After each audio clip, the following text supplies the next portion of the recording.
Initiation by Elisabeth Haich.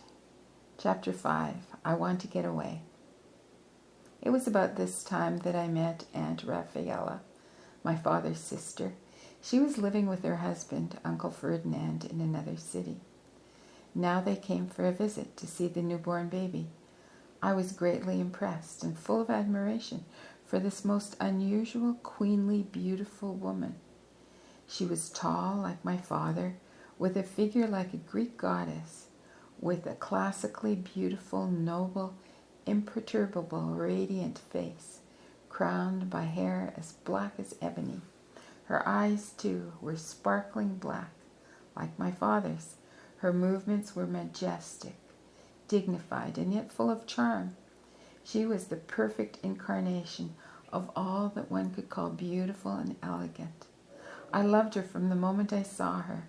She loved me too, and often took me along when she went out shopping. Her husband was a very wise and loving man.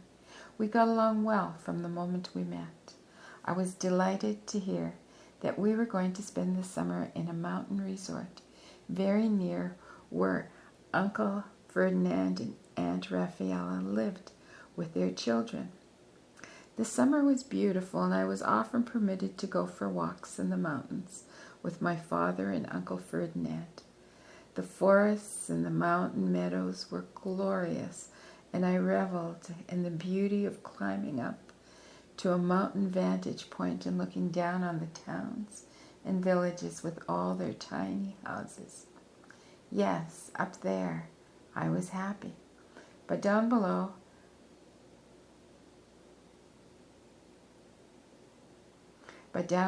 within the family circle, my happiness was much less complete.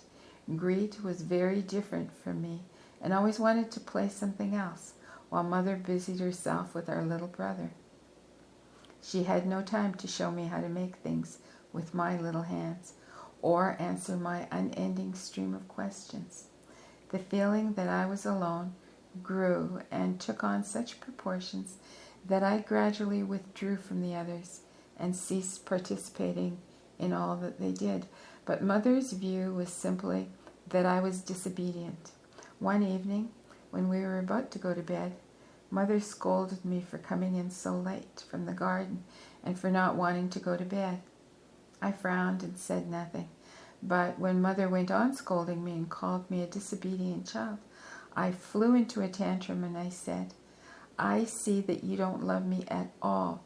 The best thing for me to do is to run away and leave you forever." My mother answered angrily, "Go ahead and run away anywhere you want."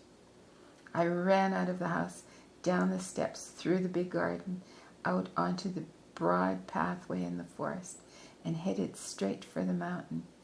Just the day previous, I had climbed this mountain with Father and Uncle Ferdinand. Rather far up on the mountainside, we'd seen a big cave, known as the Robber's Cave, and I wanted to spend the night there to figure out what I should do next. In the darkness, I did not see the footpath, so I beat my way through the bushes and trees and branches and leaves as I made a beeline up the hillside toward the Robber's Cave. Suddenly, far behind me, I heard my mother's voice. She was calling my name. I stood still for a moment and then resumed my noisy climb through the bushes. Mother called me several times in succession. Then I heard her hurrying after me. Probably she heard me breaking the bushes. She reached me, grabbed me by the shoulders, and asked excitedly, "Aren't you afraid a dog will bite you? Have you gone completely crazy?" I did not answer. Why should I care about dogs? I would be able to defend myself. But I wanted to get away from my own home, where I was really at home, away from all these strange people, away from these strange surroundings where no one understood me. People were good to me and full of love. They wanted the best for me, but they were strange. They were different from me, and different from the people living where I was at home. We walked home in silence, and I was fully expecting to be severely punished. To my great surprise, however, neither Mother nor Father said a word. As Mother and I came down into the room, Father looked at me somewhat curiously and a bit amused. My only punishment was that Mother put me to bed and went out without saying good night. The next day my parents acted as if nothing had happened. Nevertheless, I could see clearly that my mother was frightened at my daredevil attitude, while Father recognized and respected my courage. In his eyes, I had grown in stature, but for my part, I felt neither daring nor courageous. I was just the way I was. And Greet, always obedient, always well-behaved, always well-dressed, looked down on me as if I were a criminal, avoiding my glance with her eyes, and I looked at her with my heart full of scorn because of her cowardly obedience. The next winter, I did not go back to school because I was still very pale, and because it was extremely difficult for me to get up early in the morning. A tutor came to our house and tried to stuff all kinds of things into my head, things that bored me terribly. Geography. Why should I have to learn things about countries that I didn't know? If I want to learn about these countries, I will go there when I grow up, I thought, so I won't have to study about them anymore. But as long as I do not know them, why should anybody want to hammer into my head what these countries look like? While my tutor was talking about Paraguay, Nicaragua, Venezuela, I was listening to the gas hissing gently in the lamp. And when he had finished his discourse about South America, I asked him whether he also heard the hissing of the gas in the lamp. He answered very sweetly that I should now be listening to him, not to the lamp. But the lamp is much more interesting, I said. Later, he went to my mother and they talked together for a long time about this strange child. I was much more interested in why the gas hissed in the lamp than in geography. And after my tutor left, Mother gave me a long and serious talking to explain to me why I should study and learn. All right, I'll be glad to study, but I want to learn different things from what you want me to, I said. Mother remained adamant and said that I would have to take the school exams. That's why I have to study the subjects provided in the school curriculum. I tried to explain to her that I found these studies uninteresting, while my mother tried to make it clear to me that I still had to study. We just did not understand one another, and I was fed up. I wanted to get away. I wanted to know the truth. I wanted to get back to my true parents. I wanted to live among my own people, where I would not have to learn such things, where I could do what I wanted, where I could play, not only boring finger exercises, where I could have freedom. In a word, where I would be at home. Little by little, I got into the habit of sitting on an armchair in the dark bathroom, and my feet hanging down, and pondering in this twilight what I should do. I wanted to get away from here, to go home, to my true home. I did not dare to tell this to my mother, for I knew she would be very angry. So I thought it would be best if I explained my decision to her in a letter that I could give her at an opportune moment. Mother was very busy with my little brother. She was an enthusiastic mother who never entrusted her children to strangers. She nursed, bathed, and cared for all her children herself. For this reason, I had plenty of opportunity to write my letter to her in the children's room. I wrote very politely, and yet very simply, that I knew very well I was not her own child, that she and Father were not my true parents, that they had probably found me somewhere and brought me home with them, an act they probably regretted, as they could not love me, and this was why I would like to have them take me back as fast as possible to wherever they had found me. I explained to her how terribly unhappy I was here, and that I would not want to stay here any longer for anything in the world. I went on to explain that this would probably be best for her too, as she would soon be free, once and for all, of all the care and worry that I caused her. At the bottom of the letter I wrote, "I kiss your hand," and my name. My letter was finished, but I did not dare deliver it, so I waited for a favorable opportunity.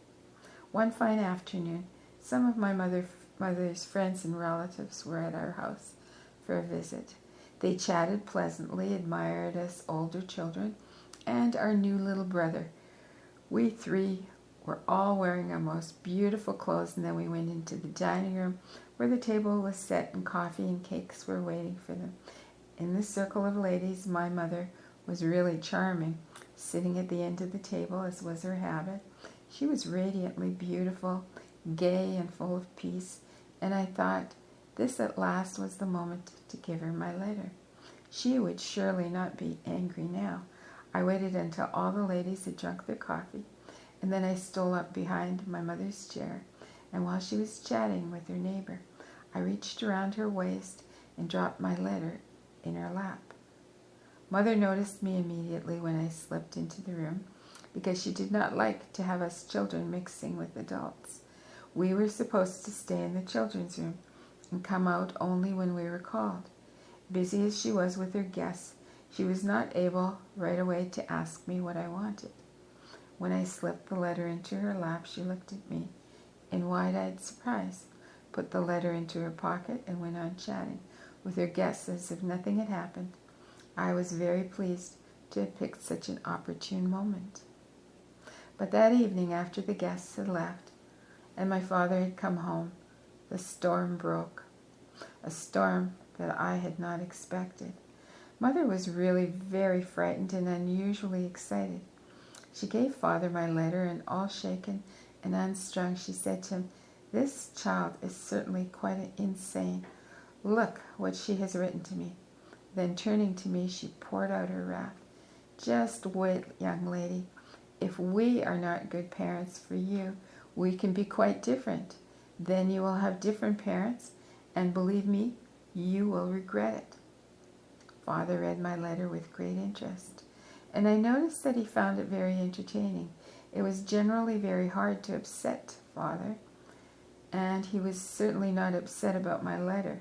He looked at me quizzically and he asked, "What do you mean by saying you want to get back to your true parents? Who do you think your true parents are? And where are they, you silly girl?" And that was the end of the matter as far as Father was concerned.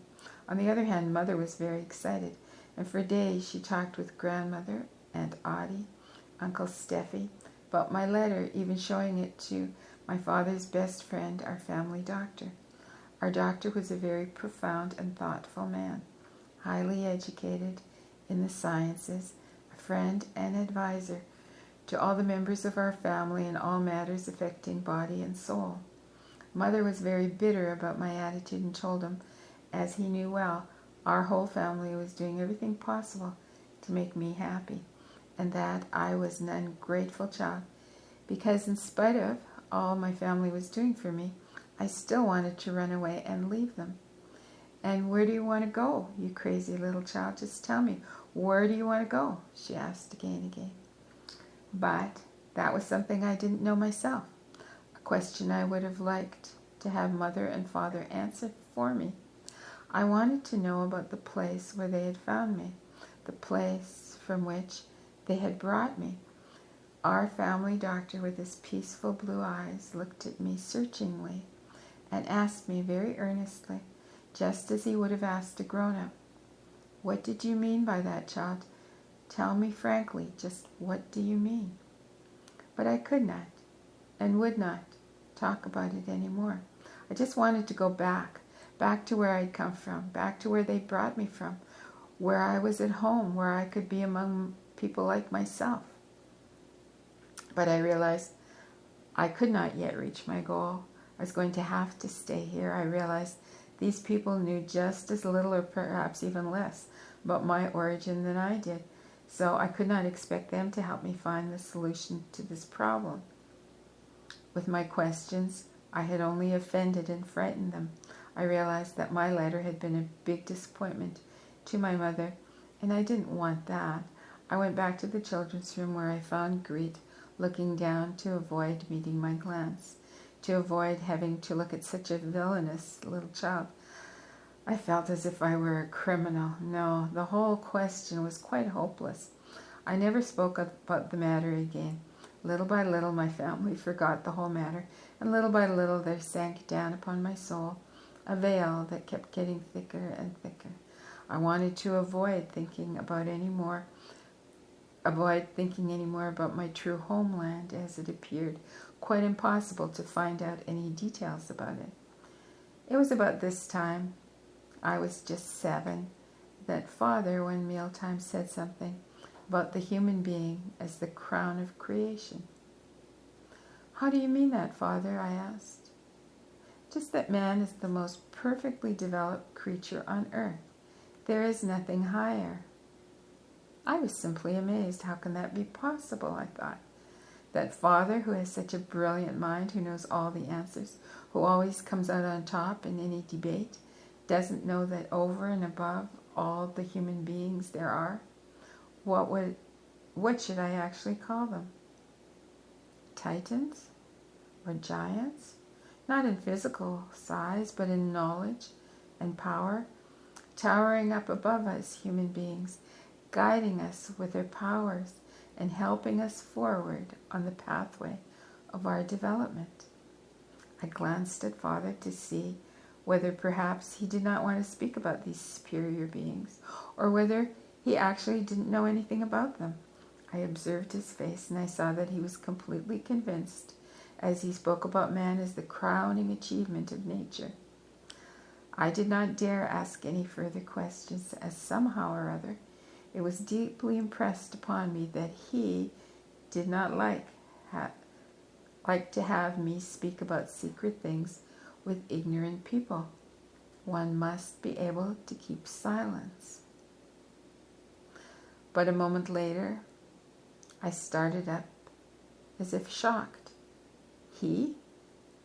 Who is this one whose very existence I take for granted, believing in it as a matter of course that he is always with me, that he always stands behind me, ready to help? Who is this he to whom I look up so humbly, to whom I flee for refuge whenever I feel alone or misunderstood, from whom I can always expect absolute love and understanding, who never judges or condemns me, but always listens to me first, always taking me seriously, always helping me onward, and never, never, never deserting me? Who and where is he? And as I was seeking the answer to this question, there suddenly appeared before my mind's eye two dark blue, all-loving, all-knowing, almighty eyes as immensely deep and infinite as the canopy of heaven itself. I want to cry out his name, but the letters are buried too deeply in my memory. My thinking is not clear enough to draw them out of myself up to the surface. Then suddenly I notice that I'm sitting at our family table, that Mother is sitting at one end of the table, and my little brother on her lap, as she spoons bits of porridge into his open mouth, and my vision disappears. All afternoon, I sit at my little writing table trying to force my mind to bring forth out that unconscious part of myself, the memories that are there that I just cannot quite grasp. Sometimes blurred and misty pictures rise up before me. I want to seize them, but they disappear again immediately. But one thing did become clear to me. In all that time that I've been conscious on this earth, I have always carried within me the picture of someone whom simply, in a very matter-of-fact manner, I have called him.